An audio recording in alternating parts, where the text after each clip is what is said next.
할렐루야. 여러분 다시 만나게 돼서 반갑고 기쁘고 또 좋습니다.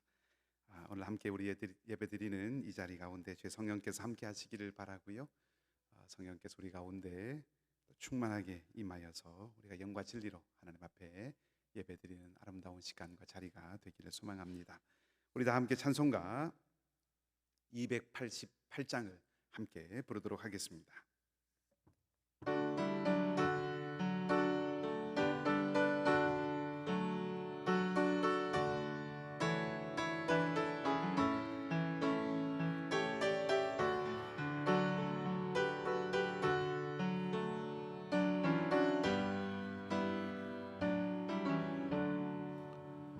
예수를 나의 구주 삼고 성령과 피로써 거듭나니 이 세상에서 내 영혼이 하늘의 영광 누리로다.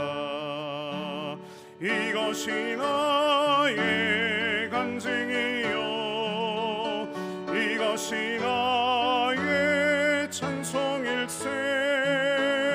나 사는 동안 끊임없이 그 주를 찬송하리로다.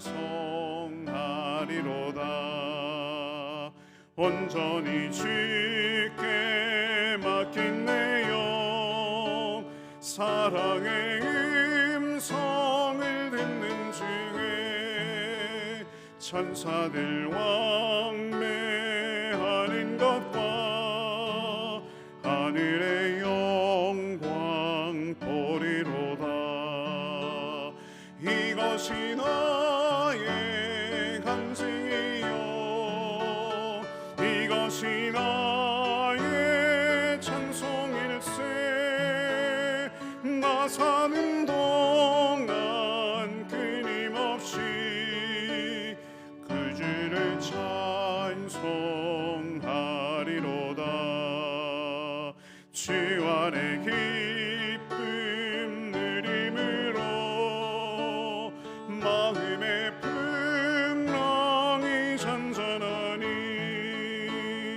세상과 나는 간 곳 없고 그 속 한 줄만 보이도다. 이것이 나의 간증이요 이것이 나의 찬송일세. 나 사는 동안 끊임없이 그 주를 찬송하리로다.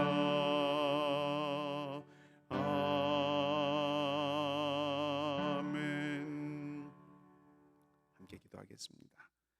은혜의 하나님, 조금만 생각하고 돌아보면 허물과 약함 가득한 모습이고 거룩하신 하나님 앞에 설 수 없는 연약한 존재인데 은혜의 보좌 앞으로 나갈 수 있는 길을 열어주시고 자녀 삼아주신 사랑에 감사와 찬양을 돌립니다. 고난과 시험과 어려움들 앞에서 여전히 흔들리고 휘청거리는 저희의 모습이지만 주님은 우리를 지켜주셨고 보살펴 주셨으며 붙들어 주시고 동행하셨음을 고백합니다. 능력의 하나님, 삶의 도전들 앞에서 힘겨워하는 사랑하는 우리 이글스필드 식구들을 기억하여 주셔서 새 힘을 더하여 주시고 넉넉하게 이기는 은혜가 있게 하여 주시옵소서. 교회 여러 사역들을 위해 복 내려주셔서 섬기는 기쁨, 나누는 보람, 함께하는 행복을 누리기를 원합니다.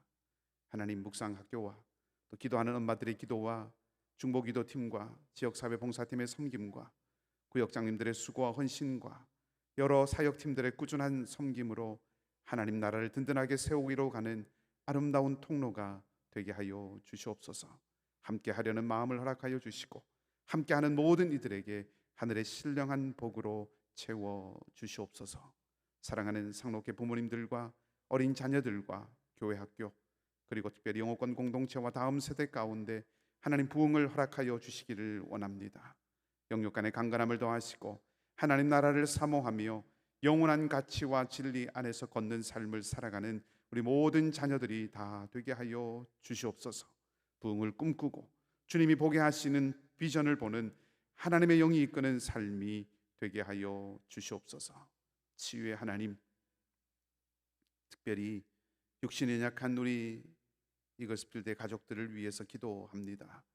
최지수 자매와 류현선성 선동님과 정현선 집사님과 이면식 집사님, 홍신득 사모님과 그 외에도 몸과 마음이 상하고 찢긴 모든 이들 가운데 생명과 회복의 은총을 베풀어 주시고 이들을 돌보고 기도하는 가족들의 마음과 삶을 주님이 능하신 손으로 붙들어 주시옵소서. 소망의 닻을 오직 주님께 내리게 하여 주시옵소서. 구원의 하나님, 선교사님들의 사역의 현장마다 하늘의 능력으로 함께하여 주셔서 씨 뿌리는 농부의 마음으로 소망 가운데 섬기고 일하게 하시며 지치고 상하지 아니하도록 위로해 주시고 넘어지고 엎드러지지 않도록 주님께서 방패가 되시고 피난처가 되어 주시옵소서. 사랑의 하나님, 우리 안에 주님의 마음을 부어주시기를 간절히 원합니다. 하나님과 동등됨을 취할 것으로 여기지 않고 죽기까지 복종하셨던 그 사랑이 늘 기억되게 하시고 그 사랑이 우리를 이끌게 하시고 그 사랑이 우리를 빚어가게 하여 주시고 우리가 그런 공동체를 이루게 하여 주시옵소서. 다시 한번 이 시간에 주님의 영을 우리 가운데 보내어 주셔서 연약하고 무딘 마음이 주님 안에서 강하고 담대하며 세밀하고 부드럽게 되게 하여 주시기를 원합니다. 그리하여 주의 말씀을 받을 때 많은 결실을 내게 하시고 감사와 소망으로 그 말씀을 따르고 순종하는 저희의 삶이 되게 하여 주시옵소서. 이 예배가 온전히 하나님께만 영광 돌리는 복된 예배가 되게 하시고 우리의 모든 것의 모든 것 되시는 선하신 주님 예수 그리스도 이름으로 기도하옵나이다. 아멘.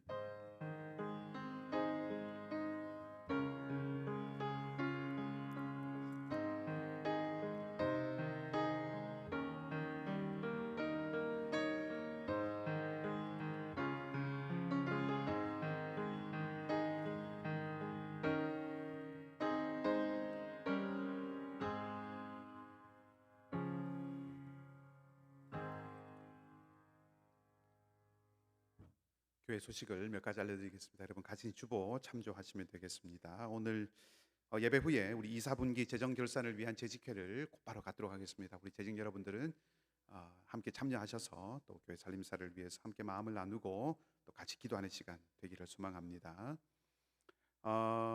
오는 주일 오후 6시에 우리 토론토 순복음교회에서 원주민 선교 연합 예배가 있습니다. 우리 원주민 선교를 위하여서 토론토와 또 인근 지역에 있는 여러 교회들이 함께 마음을 모으고 또 지혜를 모으고 또 마음을 함께 모아보자 하는 그런 취지에서 함께 연합 예배를 드리기로 했습니다. 함께 하기 원하시는 분들은 누구나 참여하실 수 있습니다. 주일 오후 6시 기억하시고 또 많이 참여하셔서 우리가 또 선교하고 돌보는 귀한 원주민들 함께 마음에 품고 기도할 수 있기를 바랍니다. 토요일 새벽 기도의 시간에는 우리 탈북 신학생 초청 간증이 있습니다. 두 분의 우리 신학생들이 오셔서 함께 주님께서 베푸신 은혜들을 나누고 또 함께 섬기는 귀한 공동체에 대한 이야기도 함께 나눕니다. 여러분 많이 알리셔서 함께 참여하시고 또 특별히 우리가 북한에 또 선교하고 있는 그런 교회이기 때문에 우리 동포들을 위해서 기도하고 또 마음을 함께 나눠 품는 귀한 자리가 되기를 소망합니다. 많이 참여해 주시기를 바랍니다. 그리고 오는 주일은 우리 노회에서 주관하는 맥켄지 선교사님을 위한 맥켄지 주일로 지키고자 합니다. 함께 맥켄지 선교사님의 삶과 또 사역에 대한 말씀들 함께 나누고요. 또 우리 함께 마음을 모으는 시간 갖도록 하겠습니다. 기도하시면서 준비하시면 좋겠습니다. 다른 소식들은 주보를 참조하시면 되겠습니다. 오늘 이 밤에 우리가 함께 나눌 말씀은 신약 성경입니다. 갈라디아서 4장 8절에서 11절까지의 말씀입니다. 갈라디아서 4장 8절에서 11절까지의 말씀입니다. 신약 성경 306쪽 어간에 있습니다.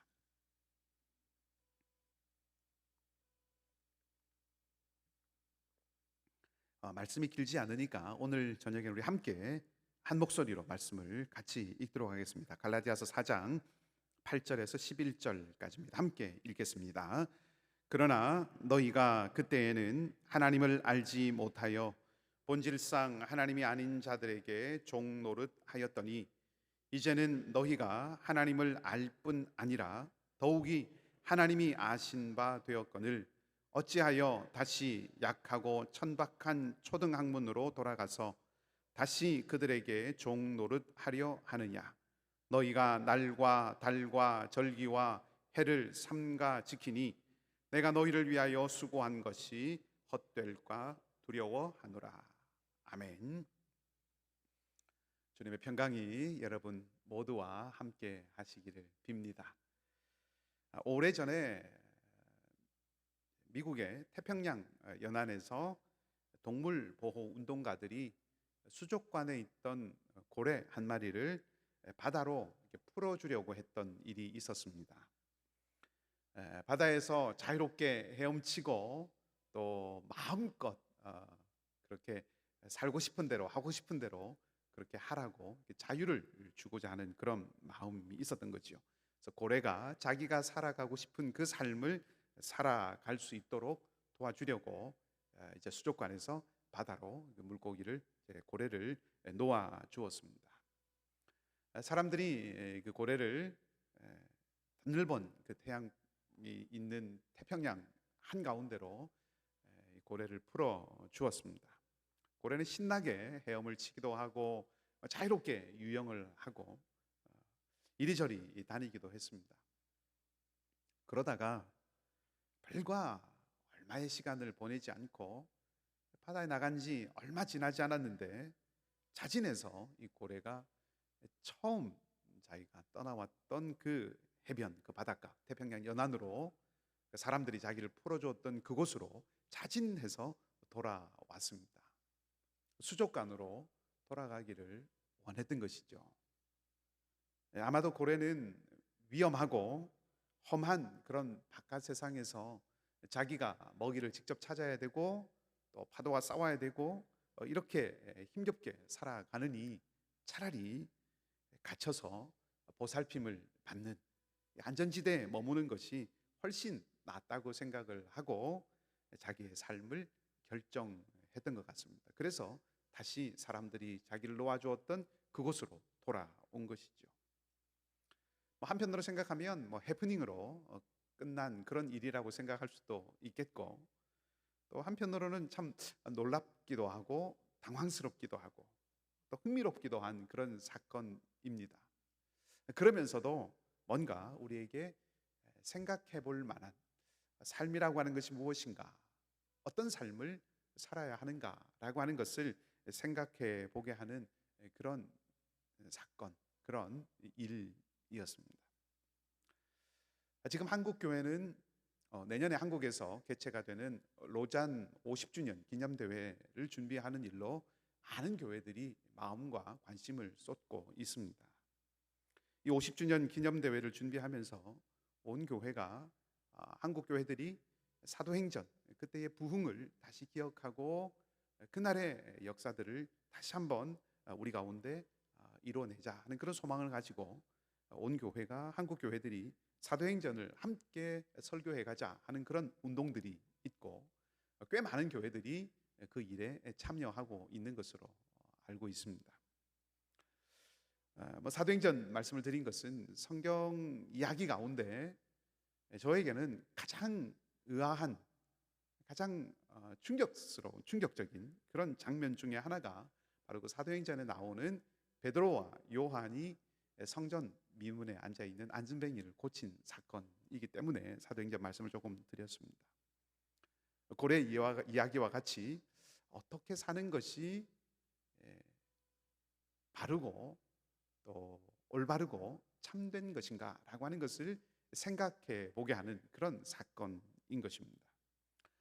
우리가 그 이야기를 잘 알죠. 베드로와 요한이 기도 시간에 맞추어서 성전으로 기도하러 올라갑니다. 그리고 그 가는 길목에 앉아 있는 한 사람, 나면서부터 안진뱅이가 되어서 걷지 못하던 한 사람을 만납니다. 그 사람은 미문 앞에 앉아서 성전으로 올라가는 사람, 그 길을 지나가는 모든 사람에게 자선을 구하는, 다시 말하면 구걸하는 그런 사람이었습니다. 그의 삶의 방식은 다른 사람의 호의에 철저하게 예속되어 있는 삶인 것이죠. 구걸을 한다는 것은 다른 사람의 자비에 철저하게 예속되어서 살아가는 삶이라고 하는 것입니다. 물론 사람이라고 하는 존재가, 인간이라고 하는 존재가 본디 타인의 호의에 기대어서 살아갈 수밖에 없는, 또 그렇게 살아가야 하는 존재이긴 하지만 이 미문에 앉아 있었던 안진뱅이는 그 정도가 보통의 사람들과는 비교할 수 없이 더 큰 거지요. 더욱 그렇게 기대고 예속되어 그렇게 살아가는 존재였다는 것입니다. 이 사람에게 있어서 최선, 자신의 삶의 최선은 타인의 호의입니다. 자비로운 마음으로 던져주는 그 동전, 그 면립, 그것을 받는 것이 이 사람에게는 최선의 생존의 방식이었습니다. 살아가는 삶의 방편이었다는 거죠. 근데 베드로와 요한은 그 사람이 원하는 것을 주지 않았습니다. 대신에 베드로와 요한은 그 구걸하고 앉아 있는 그 사람에게 우리를 보라라고 그렇게 말을 했습니다. 두 사도와 구걸하던 이 안진뱅이의 눈이 아마 마주쳤겠지요. 우리를 보라, 우리를 주목해서 보라 하는 그 말을 듣고 그 사람이 무엇을 얻을까 하여서 그 두 사도의 얼굴을 보게 되고 그들의 눈은 서로 마주쳤습니다. 서로를 응시했을 것입니다. 눈이라고 하는 것은 진심을 말해주는 것이죠. 이 사람은 베드로와 요한, 이 두 사람의 눈에서 그들의 진심이 어디에 있는가라고 하는 것을 아마 알게 되었을 것입니다. 자, 베드로와 요한이 무엇을 했습니까? 예수의 이름으로 그를 일으킵니다. 그리고 그가 일어나죠.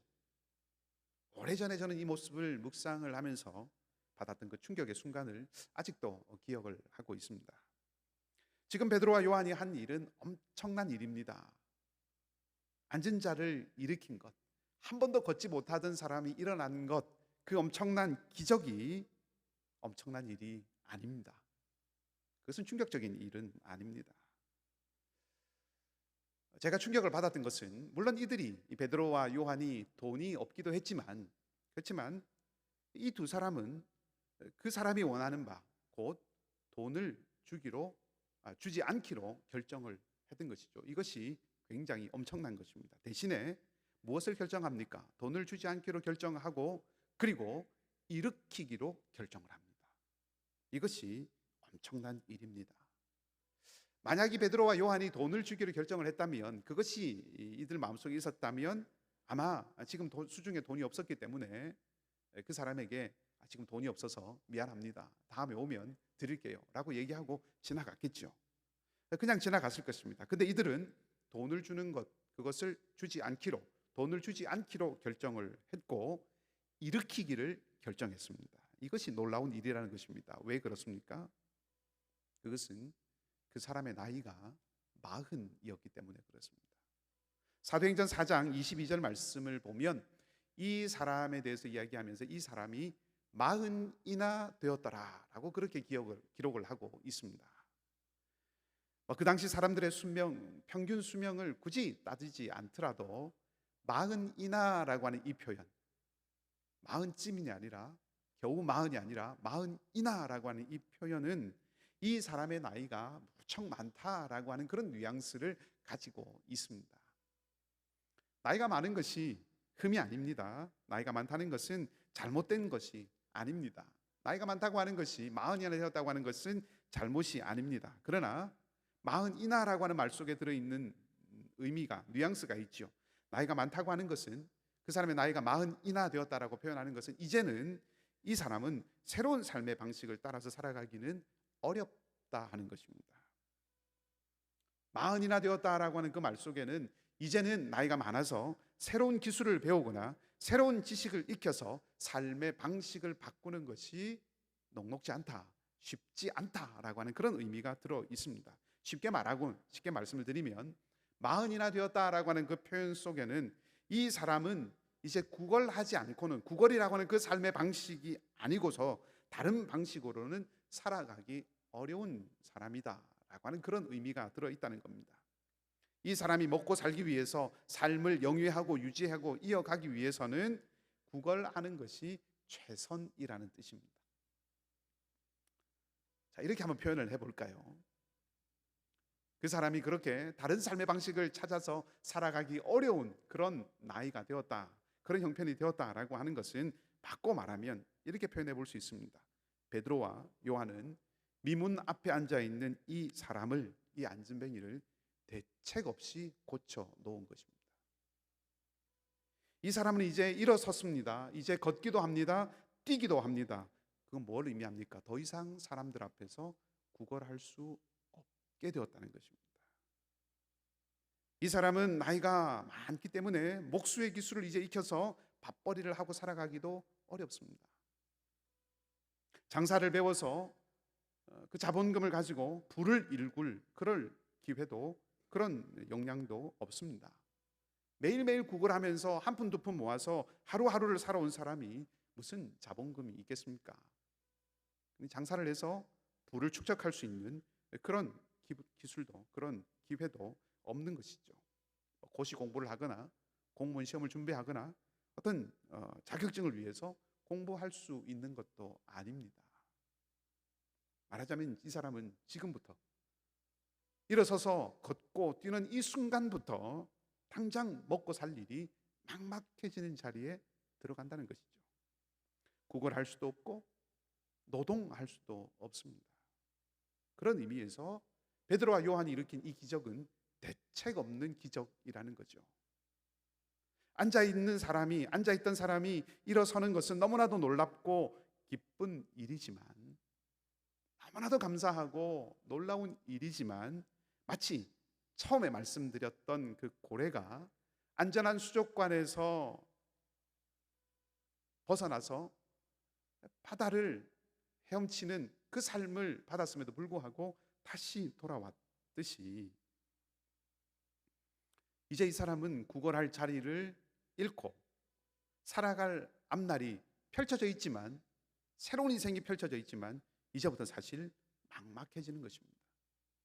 고래는 다시 수족관으로 돌아올 수 있는 기회가 있고, 또 다시 돌아올 수도 있고, 다시 돌아왔고 수족관에서의 삶을 다시 허락받았지만, 이제 일어난 이 사람은 다시 안진뱅이가 될 수는 없습니다. 되돌아갈 기회가 없는 것이죠. 자, 그런데도 베드로와 요한은 이 사람을 고쳤다는 것입니다. 그를 일으켰다는 것이죠. 그래서 제가 충격을 받았다는 것입니다. 그때 저는 이런 생각을 해보았습니다. 결코 장애를 비하할 의도는 전혀 없습니다. 오해하지 마시기 바랍니다. 이 일의 의미를 생각해 본다면, 이 안진뱅이가 일어난 이 일의 의미를 생각해 본다면, 말씀드린 것처럼 앉아서 구걸하는 이 사람은 철저하게 타인에게 의존하고 예속된 삶을 살아가는 것, 그것을 예표한다고 생각해 볼 수 있습니다. 그렇다면 의존하고 예속된 삶에서 벗어나서 이제는 걷고 뛰고 달릴 수 있는 독립적이고 자유로운 삶을 살아가는 것, 그것이 참된 삶이다라고 하는 것을 우리에게 말해준다는 것이죠. 베드로와 요한은 이 사람에게 다른 것이 아니라 참된 삶을 주고자 한 것입니다. 앉아서 구걸하면 먹고 살 수는 있지만, 매일매일 입에 풀칠을 할 수 있지만, 그렇게 예속되고 의존적인 삶을 살아가는 것은 참된 삶은 아니다 하는 것을 말해주는 것이죠. 인간은 먹고 사는 것 그 이상의 존재라고 하는 것을 말해주는 것입니다. 이제부터 이 사람은 정말 피나는 노력을 해야 할 것입니다. 어제는 그저 앉아서 손을 벌려 앉아 있기만 하면 그의 삶이 해결이 됐는데, 이제 오늘부터는 피나는 노력을 해야 할 것입니다. 먹고 사는 것 자체가 이전과는 비교할 수 없을 정도로 도전적이 되는 것이죠. 그러나 이제부터는 참된 삶입니다. 앉아 있고 일어서고 다니고의 문제가 아닙니다. 예속되고 속박되어 있느냐 혹은 자유하냐 하는 그 문제인 것이죠. 핵심은 자유라고 하는 삶, 참된 삶에 있습니다. 베드로와 요한이 그와 눈을 마주쳤을 때, 미문에 앉아 있는 그 구걸하는 사람과 눈을 마주쳤을 때, 그 안진뱅이는 베드로와 요한이 알려주고자 했던 참된 삶을 향한 부름을 느꼈을지도 모릅니다. 어떻게 사는 것이 옳은 것인지, 어떻게 사는 것이 참된 삶인지가 일깨워졌을지도 모른다는 거죠. 그래서 그 부름에 응답하고 그 손을 잡고 일어섰을지도 모르겠습니다. 그래서 그는 일어나자 걷고 뛰고 하나님을 찬송한 것입니다. 단지 일어설 수 있어서, 걸을 수 있어서, 뛸 수 있어서 찬송한 것 아닙니다. 걷고 뛴다고 하는 것은 이제까지 이 사람의 삶의 방식, 40년을 살아왔던 이 삶의 방식을 청산한다는 뜻이죠. 그리고 당장 먹고 사는 일이 막막해지고 당장 먹고 사는 일이 어려울 수 있다는 뜻이고, 옛날처럼 다시 돌아가서 그 삶을 살아갈 수 없다는 뜻이기도 합니다. 완전히 새로운 삶의 방식을 받아들였다는 것입니다. 하나님을 찬양한다는 그 말 속에는 완전히 새로운 삶의 방식, 그 삶이 어떤 삶이든 어떤 도전이 있든 그 삶을 받아들이겠다고 하는 그런 표현과 고백이라는 것이죠. 그것이 비록 도전이고 어려움이고 고난이고 불편한 삶이라고 해도 그것이 참된 삶이기 때문에, 그것이 진정한 삶이기 때문에 지금 그것을 내가 받아들이겠다라고 하는 그런 표현과 고백이라는 겁니다. 그 참된 삶이 주는 그 기쁨, 참된 삶이 가져온 그 희열이 그로 하여금 찬송하게 한 것이라고 할 수가 있습니다. 그리고 그 찬송은 말씀드린 것처럼 다시는 옛 삶으로 돌아가지 않겠다고 하는 확고한 다짐이고 선언인 것이죠. 이제 이 사람이 다시 성전 미문에 앉아서 구걸하는, 어떤 면에서는 안전한 삶으로 돌아가는 것, 그것은 어리석기 그지없는 일이고 해서는 안 되는 일이고, 만약 그렇게 하는 것은 참된 삶을 허락하신 하나님의 능력을 훼손하는 일이 되는 것이고 하나님의 긍휼을 얼룩지게 하는 일이 되고 말 것입니다. 다시 옛날로 돌아갈 수는 없습니다. 다시 돌아가는 것은 어리석은 일입니다. 다시 돌아가는 것은 해서는 안 되는 일인 것이죠. 근데 오늘 갈라디아 교회는 그렇게 하려고 한다는 겁니다. 9절 중반부터 바울이 이렇게 말합니다. 어찌하여 다시 약하고 천박한 초등학문으로 돌아가서 다시 그들에게 종노릇 하려고 하느냐? 복음의 은혜로 자유함을 얻어놓고 예수 그리스도의 은혜로 말미암아 자유함을 얻어놓고 왜 다시 유대인처럼 되려고 하느냐고. 왜 할례를 고집하고 날과 달과 절기와 해를 지키려고 하느냐고 바울이 안타까운 마음으로 갈라디아 교회를 향해서 묻고 있는 것이죠. 수족관에서 놓아주어서 진정한 고래의 삶을 살도록 바다에 풀어주었는데 왜 다시 수족관으로 돌아오려고 하느냐 하는 것입니다. 나를 지키는 것 자체는 문제가 아니죠. 어떤 마음으로 무슨 목적으로 어떤 뜻으로 지키느냐 하는 그것이 문제입니다. 갈라디아 교회는 나를 지키는 것이 하나님의 백성임을 확실하게 인정받는 길이라고 생각했던 것이죠. 할례를 받는 것이 무엇인가 확실한 하나님의 백성의 온전한 증거를 가지는 것이라고 생각을 했던 것입니다. 율법을 지키는 것은 잘못이 아닙니다. 율법의 의도와 방향은 여전히 유효합니다. 하지만 이제는 갈라디아 교회에게, 아니 성도들에게는 더 높은 기준, 더 온전한 길이 주어졌다는 것이죠. 아니 율법은 바울의 표현을 빌면 완성되고 이제 온전하게 성취되었습니다. 그리고 율법으로부터 자유함을 얻은 것이죠. 근데 갈라디아 교회가 율법으로 다시 돌아간다고 하는 것은 그런 의미에서 하나님의 이루신 일, 하나님께서 행하신 일에 대한 불신의 표현이 되고 마는 것입니다. 율법을 지키려고 고집하는 것은 하나님이 예수 그리스도를 통해서 이루신 그 놀라운 일들을 믿지 못하겠다는 뜻이 되고 마는 것입니다. 하나님께서 예수 그리스도 우리 주님을 통해서 열어주신 참된 삶의 길을 우리는 따르지 않고 우리는 포기하고 옛 사람의 삶으로 돌아가겠다 하는 그런 뜻이 되고 마는 것이죠. 그래서 바울이 안타까운 마음으로 이렇게 갈라디아 교회를 향하여서 말하는 것입니다. 마치 이 갈라디아 교회는 출애굽한 이스라엘 백성들이 자유를 얻어서 막상 광야로 나와 보니 그곳은 척박하고 황량하고 음식도 기름지지 않아서 다시 애굽으로 돌아가려고 했던 그런 모습을 보이는 것과 같은 것입니다.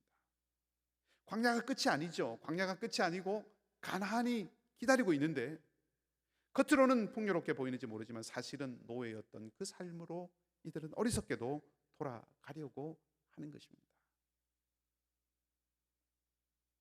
어찌하여 다시 약하고 천박한 초등학문으로 돌아가서 다시 그들에게 종노릇 하겠느냐. 이것은 바울이 갈라디아 교회의 어리석음을 고발하는 것이기도 하지만 그러나 근본적으로는 갈라디아 교회가 어떠해야 하는가라고 하는 것을 깨우치기 위한 말입니다. 전에 이런 비유를 한번 드린 적이 있는데 다시 한번 드려도 괜찮을 것 같다는 생각이 들어서 다시 말씀을 드립니다. 처음 운전을 배우는 사람이 있다고 한번 가정을 해보십시다. 처음부터 그 사람이 차 시동을 켜고 앞으로 나가지는 않겠지요. 아마도 운전을 가르쳐주는 사람이 먼저 자동차의 여러 가지 여러 부분들과 또 각 부분들의 기능에 대해서 이렇게 간략하게 설명을 하고 가르치는 일들을 먼저 할 것입니다. 예를 들어서 자동차에 여러 가지 많은 기능들을 가지고 있는 부분들이 있는데 우리가 보통 사이드 미러라고 하는 리어뷰 미러가 있죠. 뒤를 보는 그 사이드 미러라고 하겠습니다. 운전을 가르쳐주는 사람이 이 사이드 미러는 자동차가 차선을 벗어났는지 그렇지 않은지를 보여주고 알려주는 그런 기능을 합니다라고 그렇게 말을 했다고 가정을 해보십시다. 아마 처음 자동차를 운전하는 사람은 차에 타면 이 사이드 미러를 보면서 자기 차가 길이나 혹은 차선을 벗어났는지 혹은 그 안전한 지대에 들어와 있는지를 확인을 할 것입니다. 자동차는 달릴 때 차선을 벗어나서는 안 되죠. 정해진 차선 안에 늘 머물러 있어야 안전합니다. 근데 그렇다고 해서 운전을 하면서 이 사이드 미러만 쳐다보면서 내가 라인 안에 들어와 있는지 그것만 확인하면서 운전해서는 안 됩니다. 그렇게 할 수 없는 것이죠. 만일 그렇게 하다면 앞차와 반드시 부딪히고 사고가 날 수밖에 없습니다. 운전을 제대로 하기 위해서는 무엇보다 전방을 앞을 주시하고 그리고 달려가야 합니다. 그리고 전방을 주시하고 달려가면 자연스럽게 그 라인 안에 머물게 됩니다. 사이드 미러는 무엇인가? 그럼에도 불구하고 무엇인가 미심쩍을 때, 좌우로 혹은 차선을 바꿀 때, 그때 안전을 확보하기 위해서 사용해야 하는 것이죠. 이제 전방을 주시하고 앞을 똑바로 보고 어딘가를 포커스를 맞추고 가야 한다고 하는 것을 알았기 때문에 사이드 미러를 보면서 운전을 할 필요는 없습니다. 전방을 제대로 주시하기만 해도 충분히 사이드 미러가 하는 역할도 다 할 수 있기 때문에 그렇습니다. 그렇다고 해서 이 사이드 미러가 말씀드린 것처럼 필요 없지는 않지요. 안전을 위한 특별한 보조 장치가 됩니다. 그와 비슷하다고 생각을 할 수 있습니다. 비유컨대 이 양쪽 좌우를 살피는 이 사이드 미러는 율법과 같은 것이라고 할 수가 있고, 전방을 제대로 주시하는 것은 예수 그리스도와 예수 그리스도를 믿는 믿음으로 구원을 얻은 것에 대한 것이라고 생각해 볼 수가 있습니다. 예수님께서 오셔서, 하나님의 아들 그분이 오셔서 온전한 구원의 길을 여셨기 때문에 이제 더 이상 율법의 멍에를 맬 필요는 없지만, 그렇다고 해서 율법이 폐기되고 무용한 것은 아니라는 거죠. 오히려 더 높은 기준, 사이드 미러를 가지고 차선을 벗어나는지 안 벗어나지 않았는지를 확인하는 것보다 훨씬 더 높은 기준, 전방을 주시하고 가야 한다고 하는 더 높은 기준이 우리에게 주어졌기 때문에, 더 높은 예수님의 사랑의 법이 주어졌기 때문에 율법의 모든 기능과 요구를 그 더 높은 사랑의 법이 다 커버하고 성취하고도 남는다 하는 것이죠. 율법에서 자유를 얻었다고 하는 것은 바로 이런 맥락입니다. 조금 더 예를 들어보면, 이제는 남의 물건을 훔쳤느냐 혹은 그렇지 않았느냐라고 하는 것을 두고 선하고 의로우냐를 판단받는 것이 아니라, 물론 그것을 판단할 수 있지만 그것으로 판단받는 것이 아니라 더 높은 사랑의 법으로 판단받는다는 것입니다.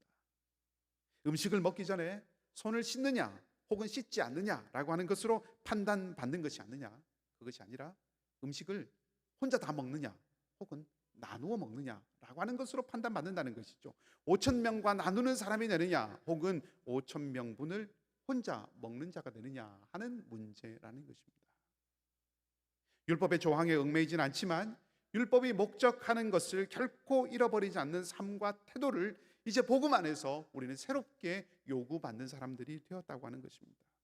그렇기 때문에 어떤 면에서 더 높은 기준이 주어졌고 더 근본적인 기준이 주어진 것이죠. 예수님께서 미워하기만 해도 살인한 것이라고 말씀하신 것이 똑같은 이런 맥락입니다. 이런 차원에서 우리가 지난주에 살펴보았던 것처럼 그리스도 안에 있는 사람은 이제 성숙한, 유업을 상속할 수 있는 성숙한 아들이 되는 것이고, 율법 안에 있는 사람들은 초등학문 안에 있는 어린 시절이라고 할 수가 있는 것이죠. 이제는 예수 그리스도 말미암아 유업을 상속할 성숙한 아들이 되었기 때문에 다시 어린 시절로 되돌아가서는 안 된다는 것입니다. 예수 그리스도 우리 주님께서 주신 구원은 율법의 저주에서 구원하고 초등학문 같은 그 율법의 속박에서 해방시켜 주셔서 진리가 주는 참된 자유를 누리게 하셨습니다. 헛된 것을 섬기는 종살이에서 해방시켜서 하나님의 아들이 되게 하셔서 하나님의 모든 풍성한 것을 유업으로 얻고 누리고 살아가게 하셨다는 것입니다. 이것은 우리가 먹고 사는 그 이상의 존재라고 하는 것이고, 그 존재에 맞는 삶, 먹고 사는 삶, 그 이상의 존재에 맞는 삶의 방식을 요구받았다는 뜻이기도 합니다. 오늘 우리에게 이 말씀해 주시는 교훈은 분명합니다. 주님이 주신 구원의 은혜를 이미 맛보아하는 우리가 만일 은혜로 사는 삶의 길을 잊고 사랑의 법을 따라 살아가는 그 길을 저버린다면 우리도 다시 초등학문 아래로 돌아가는 것입니다. 주님은 우리에게 자유를 주셨습니다. 마음대로 하라고 하는 자유를 주신 것이 아니라 죄와 무관한 삶을 살아가라고 하는, 사랑의 법에 적극적으로 순종해야 할 삶을 우리에게 허락하시고 요구하신다는 것입니다. 어쩌면 그 삶은 더 어려운 삶입니다. 그렇죠? 우리도 때로는 차라리 수족관에 갇혀 있는 그 고래가 되는 것을 원할 때도 있습니다. 그죠? 재롱이나 잘 부리고 때가 되면 주는 그런 물고기로 배를 채우는 그런 삶이 더 나은 것 같이 보일 때도 있습니다. 어쩌면 걷고 뛰고 하나님을 찬송하고 이전의 삶을 청산했던 것을 후회스럽게 여겨질 때도 있습니다. 그냥 쉽게 생각하지 않아도, 고민하지 않아도, 판단하지 않아도, 깊이 골똘히 고민해보지 않아도 되면 좋겠다. 그냥 다 일러주고 하나님이 다 알아서 하시고 우리는 그저 졸졸 따라다니면 좋겠다. 그렇게 생각이 들 때도 있습니다. 그러나 이것은 참된 삶이 아닙니다. 초등학문으로 돌아가는 것은 어리석음이죠. 다 자란 자녀가 여전히 부모의 품 안에만 머무려 한다면 오히려 근심거리가 될 수도 있는 것입니다. 하나님은 우리와 교제하기를 원하시고 하나님은 우리와 관계 맺기를 원하십니다. 하나님은 우리를 어려운 삶으로 고민해야 하고 판단해야 되고 골똘히 따져보아야 하는 그런 어려운 삶으로 부른 것이 아니라 우리를 위대한 삶으로, 하나님과 교제하는 위대한 삶으로 우리를 부르셨습니다.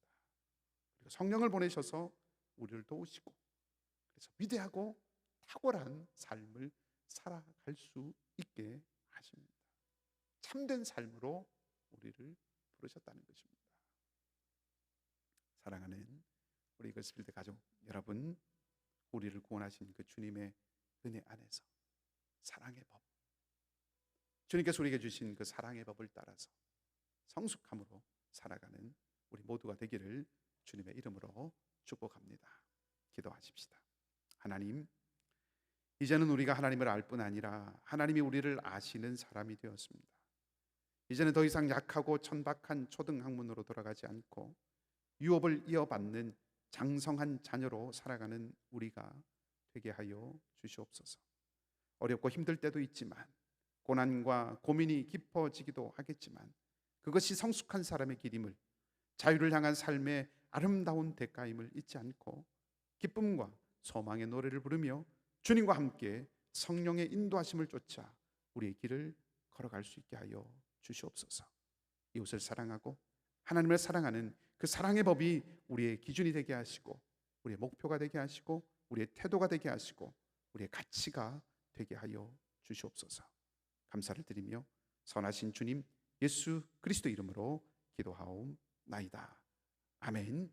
우리 다 함께 일어나셔서 마지막 찬송 545장을 함께 부르겠습니다.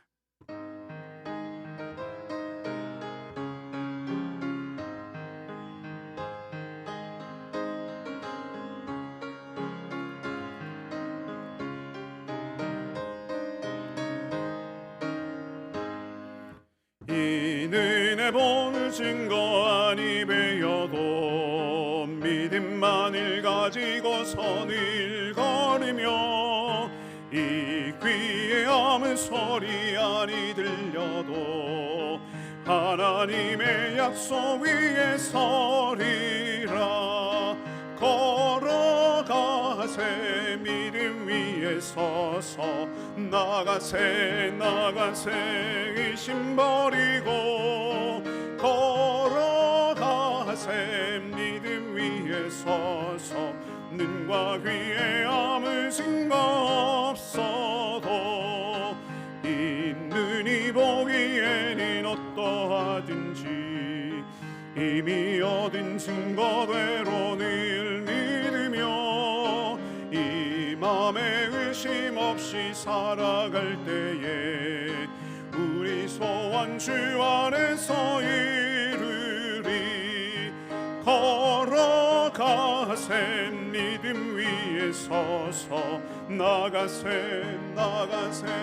의심 버리고 걸어가세 믿음 위에 서서 눈과 귀에 아무 증거 없어도 주님의 거룩함을 뛰고 주 하나님 아버지는 참 미쁘다.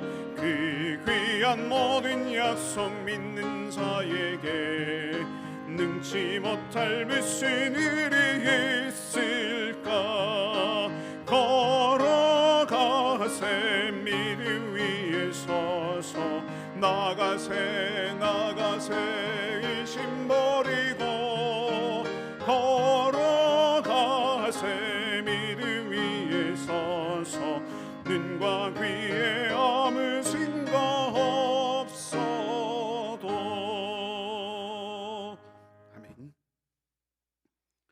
우리 주님 예수 그리스도의 은혜와 하나님 우리 아버지의 사랑과 성령님의 교통케 하시고 인도하시는 은혜의 역사가 사랑하는 우리 이글스필드 모든 가족들과 우리의 가정과 일터와 기도의 제목들 위에 상록교 어르신들과 사랑하는 자녀들과 특별히 육신 연약한 우리 모든 교우들과 선교사님들의 사회 현장과 그 기도의 제목 위에 이제로부터 영원토록 함께 하옵시기를 간절히 축원하옵나이다.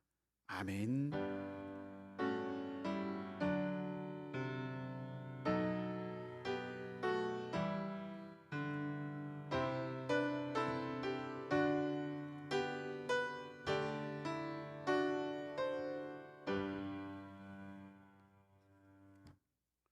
네, 예배는 마쳤습니다.